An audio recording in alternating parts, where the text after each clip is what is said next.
Disclaimer. We are not SEBI registered. All videos and content shared on this channel are strictly for educational purposes only. Please consult a SEBI registered financial advisor before making any investment decisions. Trading and investing involve risk. This is not financial advice. Hello friends, എല്ലാ കൂട്ടുകാർക്കും SK trading സോണിലേക്ക് സ്വാഗതം. നമുക്ക് നാളത്തേക്ക് സ്വിങ്ങിന് പറ്റിയൊരു stock നമുക്ക് ചാർട്ടിൽ പോയിട്ട് analyse ചെയ്യാം. കൂടാതെ നിഫ്റ്റി സ്മോൾ ക്യാപ്പ് അതിൻ്റെ ചാർട്ടും കൂടി ഒന്ന് നോക്കാം. ആദ്യം തന്നെ നിഫ്റ്റിയിലോട്ട് വന്നു കഴിഞ്ഞാൽ നിഫ്റ്റി ഇന്നൊരു പോസിറ്റീവ് ക്ലോസിംഗ് ആണ് തന്നത്. പക്ഷേ നല്ലൊരു മൂവ്മെൻറ്റ് വന്നിരുന്നു. പിന്നെ ക്ലോസിങ് ചെയ്തത് ഒരു ഡോജി ക്യാൻഡിൽ പോലെയാണ് ക്ലോസ് ചെയ്തത്. നമുക്ക് നോക്കി കഴിഞ്ഞാൽ അറിയാം. കഴിഞ്ഞ 2 ദിവസമായിട്ടൊരു ഡോജി ക്യാൻഡിൽസ് ആണ്. രണ്ടും നോക്കിക്കഴിഞ്ഞാൽ ചെറിയ ചെറിയ ക്യാൻഡിൽസ് ആണ് ഡോജി ക്യാൻഡിൽസ് പറയുന്നത്. നമ്മൾ പറഞ്ഞിട്ടുണ്ടായിരുന്നു ഈ റേഞ്ചിൻ്റെ ഉള്ള ചെറിയ കൺസോൾട്ടേറ്റ് നടന്നിട്ട് ഒരു ബ്രേക്ക് ഔട്ട് മേലോട്ടോ അല്ലെങ്കിൽ താഴത്തോട്ടോ ആയിരിക്കും എന്നുള്ളത്. മിക്കവാറും മേലോട്ട് ആവാനാണ് സാധ്യത.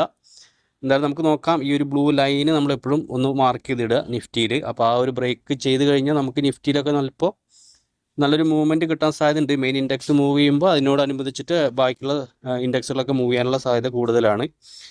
സ്മോൾ ക്യാപ്പ് നോക്കിക്കഴിഞ്ഞാൽ നമുക്ക് നിഫ്റ്റിനേക്കാൾ നല്ലൊരു ക്ലോസിങ് നമുക്ക് സ്മോൾ ക്യാപ്പ് തന്നിട്ടുണ്ട്. 128 പോയിൻറ്റിൻ്റെ ഒരു മൂവ്മെൻറ്റ് ക്യാൻഡിൽ നോക്കിക്കഴിഞ്ഞാലും വലിയ കുഴപ്പമില്ല എന്ന് പറയാൻ പറ്റും. പക്ഷെ എന്നാലും ഇങ്ങനത്തെ ക്യാൻഡിൽസ് വരുമ്പോൾ ഒരു സെല്ലിംഗ് പ്രഷർ മേലെ നിന്നുണ്ട്. കണ്ട ഈ ഒരു ഹൈ ലെവലിൽ നിന്ന് ഒരു സെല്ലിംഗ് പ്രഷർ വന്ന് ക്ലോസ് ചെയ്തത് താഴെയാണ്.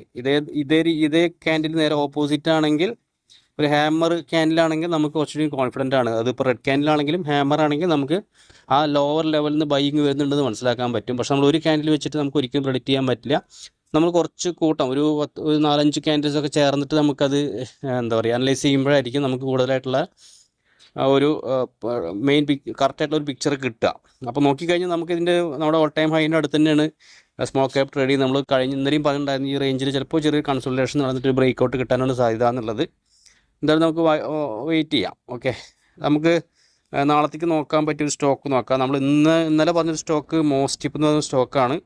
ഇന്നൊരു 2-3% അടുത്ത് ഈ ഒരു സ്റ്റോക്ക് മൂവ് ചെയ്തിട്ടുണ്ട്. ഇതിൻ്റെ ടാർഗറ്റ് എൻട്രി ഒക്കെ നമ്മൾ ഗ്രൂപ്പിൽ ചോദിച്ചു കഴിഞ്ഞാൽ ടാർഗറ്റ് ഞാൻ പറഞ്ഞിട്ട് തോന്നുന്നു ഗ്രൂപ്പിൽ. ഓക്കെ, ഞാൻ നാളത്തേക്ക് നോക്കാൻ പറ്റിയ സ്റ്റോക്ക് നോക്കാം. സ്റ്റോക്കിൻ്റെ പേര് SFL എന്നാണ്, ഷീല ഫോം ലിമിറ്റഡ്. ഈ ഒരു സ്റ്റോക്ക് ഒരു 3% ഡൗൺ ആണെന്ന്. എന്നിട്ട് നമുക്ക് ഇതിൻ്റെ ചാർട്ടോട്ട് വന്നു കഴിഞ്ഞാൽ കുറച്ച് നല്ലൊരു ചാർട്ടാണ്. നമുക്കൊരു റീടെസ്റ്റ് പോലെ നമുക്ക് തോന്നുന്നുണ്ട്. കാരണം ഈ റേഞ്ച് നല്ലൊരു ബ്രേക്ക് ഔട്ട് നടന്നു അല്ല. ഈ റേഞ്ച് നമുക്ക് നോക്കിക്കഴിഞ്ഞാൽ ഒരുപാട് നാളത്തെ റെസിസ്റ്റൻസ് ആയിരുന്നു. ഇവിടെ നിന്ന് നോക്കിക്കഴിഞ്ഞാൽ ഒന്ന് അതുപോലെ ഈ റേഞ്ചിലോട്ട് വന്ന് വീണ്ടും അവിടെ നിന്ന് താഴത്തോട്ട് പോയി പിന്നെയും ഈ റേഞ്ചിലോട്ട് വന്നു. പിന്നെ ഇപ്പോൾ 4ാമത്തെ തവണയാണ് ഈ സ്റ്റോക്ക് ഈ റേഞ്ചിലോട്ട് വരുന്നത്. ഈ റേഞ്ചിലോട്ട് വന്നിട്ട് ഈ ഒരു സ്റ്റോക്ക് ഒരു ബ്രേക്ക് ഔട്ട് നടത്തി, നല്ലൊരു ബ്രേക്ക് ഔട്ട് നടത്തി. ഇപ്പോൾ നോക്കിക്കഴിഞ്ഞാൽ നമുക്ക് ഇവിടെ നിന്ന് നല്ലൊരു ബ്രേക്ക് ഔട്ട് വന്ന് ഈ റേഞ്ച് റീടെസ്റ്റ് വന്നിട്ട് ചിലപ്പോൾ മേലോട്ട് പോകാനുള്ള സാധ്യത ഉണ്ട്. അപ്പോൾ നമുക്ക് ഈ ഒരു സ്റ്റോക്കിലേക്കൊക്കെ വേണമെങ്കിൽ ഒരു എൻട്രി നോക്കാവുന്നതാണ്. എൻട്രി എന്ന് പറഞ്ഞാൽ നമുക്ക് ആ ഒരു കൺഫർമേഷൻ വരണം. ഇവിടുന്ന് റിവേഴ്സ് വരുമ്പോൾ മാത്രമേ എൻട്രി ഉണ്ടാവുള്ളൂ. ഇന്നിപ്പോൾ ഒരു 3% ഡൗൺ ആയെങ്കിലും വലിയൊരു വോളിയൊന്നും ഇല്ല ഒരു സ്റ്റോക്കിൽ. അപ്പോൾ അത് നമുക്കൊരു പോസിറ്റീവായിട്ടുള്ളൊരു ഘടകമാണ്. രണ്ടാമത്തെ കാര്യം, ഈ റേഞ്ചൊന്നും താഴത്തോട്ട് ബ്രേക്ക് ഡൗൺ ചെയ്തിട്ടില്ല. ചില സമയങ്ങളിൽ ബ്രേക്ക് ഡൗൺ നടക്കും. ഏകദേശം ഇവിടുന്ന് കണ്ട ഏകദേശം ഈ റേഞ്ചിലോട്ടൊക്കെ വരും. ഈ റേഞ്ചിലോട്ടൊക്കെ വന്നു കഴിഞ്ഞാൽ ആൾക്കാർ ഒരു പാനിക്കാവും.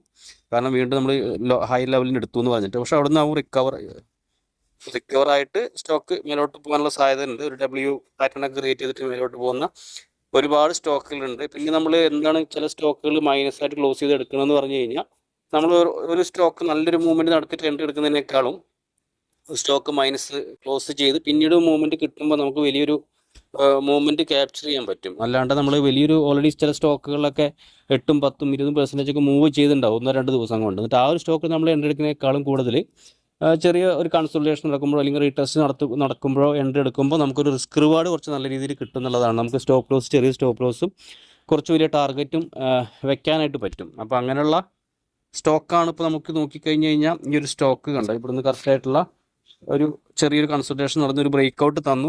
ബ്രേക്ക് ഔട്ട് ക്യാൻഡിൽ നോക്കിക്കഴിഞ്ഞാലും കുഴപ്പമില്ലാത്തൊരു ക്യാൻഡിലാണ്. അതുപോലെ നോക്കിക്കഴിഞ്ഞാൽ വോളിയും കുഴപ്പമില്ല. പക്ഷെ അത് 2ാമത്തെ ദിവസത്താണ് നോക്കിക്കഴിഞ്ഞാലും ഒരു റെഡ് ക്യാൻഡിലാണ്. പക്ഷേ നല്ലൊരു ക്ലോസിംഗ് ആണ് ആ ഒരു ക്യാൻഡിൽ തന്നിരിക്കുന്നത്. റെഡ് ക്യാൻഡിലാണെങ്കിലും അതിൻ്റെ ബൈയിങ് ലോവർ ലെവലിൽ നിന്ന് വരുന്നുണ്ട്. പക്ഷേ ഇന്നൊരു സെല്ലിംഗ് ആണ് മൊത്തത്തിൽ. പക്ഷേ വോളിയം കണ്ടോ കുറഞ്ഞു വരുന്നത്. അപ്പോൾ നമുക്ക് സെല്ലിംഗ് വോളിയത്തിന് അധികം ആളുകളില്ല എന്നുള്ള അർത്ഥം. അപ്പോൾ അതുകൊണ്ട് നമുക്ക് ഈ ഒരു സ്റ്റോക്കിൽ ഒരു റീടെസ്റ്റ് പോലെ എൻട്രി എടുക്കാം.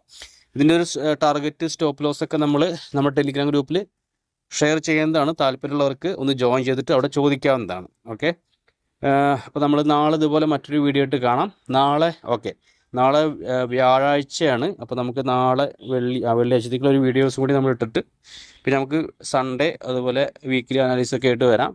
അപ്പോൾ വീഡിയോ കാണുന്നവരെല്ലാവരും ഒന്ന് ലൈക്ക് സപ്പോർട്ട് ചെയ്യാം. താങ്ക്